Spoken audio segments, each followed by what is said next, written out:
Good morning again. This is my second video for the morning. There are so many awesome plants here in North Carolina. I think I'm going to be real busy making videos about plants. What you are looking at is the only bamboo that is native to North America, at least the only genus anyway. This is Arundinaria, and I'm pretty sure that most of the Arundinaria here in this area is the species Tecta. There are three different species. The first, ooh, that's a loud dog. The first two, Gigantea and Tecta, are pretty difficult to distinguish the difference between the two. But what I believe is you can tell somewhat by looking at the top knot. This is called the top knot, this little palmate structure up here at the top. And Tecta has a larger top knot, and Gigantea, although it sounds like it would be larger, the top knot is actually smaller on Gigantea. These can get up to 20, 25, 30 feet tall for both species. So going off of the height is not a very good indicator, but Gigantea normally does tend to be, or it has the potential to get a little bit bigger. There's a third species, Appalachiana, which, as the name implies, occurs at a little bit higher elevation, a little bit west, kind of up in the hills and the Appalachians. Gigantea also has the biggest distribution from Maryland all the way over to Oklahoma, down to Texas, all the way over to Florida. Tecta, I don't totally know the distribution, but it has a little bit smaller distribution. I think from the Carolinas to Mississippi. I'm not sure how far south it goes, but this is called a canebrake, the stand of bamboo.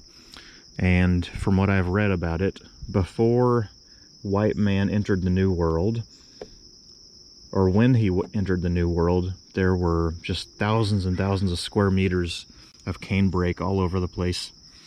And the canebrakes have been reduced in size just due to civilization and construction and farming and everything.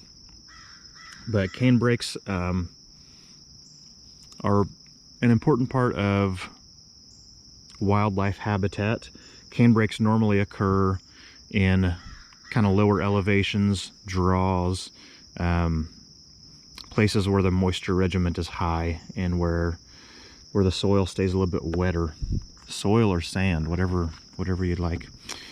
And I read that the natives use this for baskets and equipment and fishing gear and arrows, which is kind of hard to believe because although it's pretty strong when it's green, the dead canes are pretty brittle.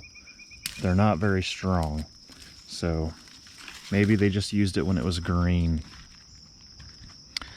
But the canes can get up to an inch or so in diameter, although they're normally maybe just a half of an inch in diameter.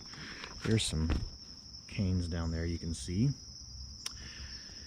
Arundinaria was first scientifically documented in 1788 by Thomas Walter, and I've seen his name on a few things.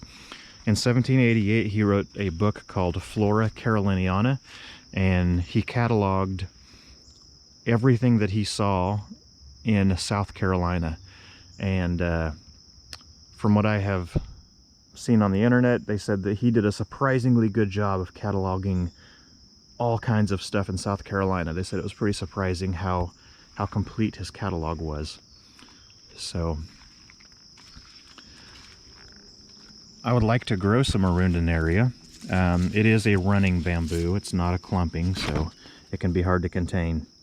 And oh, the other thing, Thomas Walter originally typified this as, not typified, cataloged it as a grass. He put it in the Arundo genus, which if you know exotic plants, you might know Arundodonx.